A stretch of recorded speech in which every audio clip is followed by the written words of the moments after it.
দেখছেন কলকাতা টিভি। জেলার সারাদিন নিয়ে রয়েছে আমি তসমিনা। পেঁয়াজের পর এবার রসুনের অভ্যন্তরীণ ঘাটতি মেটানোর চেষ্টা। কমবে মধ্যপ্রদেশ গুজরাতের উপর নির্ভরশীলতা। বাংলার মাটিতে শুরু উন্নত মানের রসুন চাষ। এবার রসুনের স্বনির্ভরতা বাড়াতে হুগলির বলাগড়ে নতুন জাতের রসুন চাষের উদ্যোগ নিল পশ্চিমবঙ্গ সরকার। পেঁয়াজের পর এবার রসুন। মধ্যপ্রদেশ গুজরাতের মতো রাজ্যের উপর রসুন আমদানিতে নির্ভরশীলতা কমাতে উদ্যোগী হলো পশ্চিমবঙ্গ সরকার।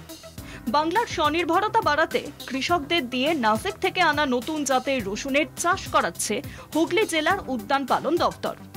বাংলার অভ্যন্তরীণ বাজারে রসুনের দামের ওঠা নামা দীর্ঘদিনের একটি সমস্যা। প্রাকৃতিক বিপর্যয় বা ট্রান্সপোর্টের খরচের কারণেই হোক, রসুনের দাম বেড়েই যায়। সেই কারণেই নাসিকের উন্নত মানের রসুন চাষের উদ্যোগ গ্রহণ করলেন উদ্যান পালন দপ্তরের আধিকারিকরা।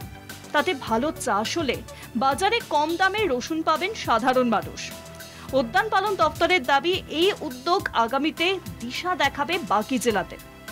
উদ্যান দপ্তরের আধিকারিক শুভদীপ নাথ বলেন, এছাড়া নতুন G289 বলে একটা জাত নাসিক থেকে আমাদের রাজ্য হর্টিকালচার দপ্তর থেকে অনুদান ভিত্তিতে দেওয়া হয়েছে।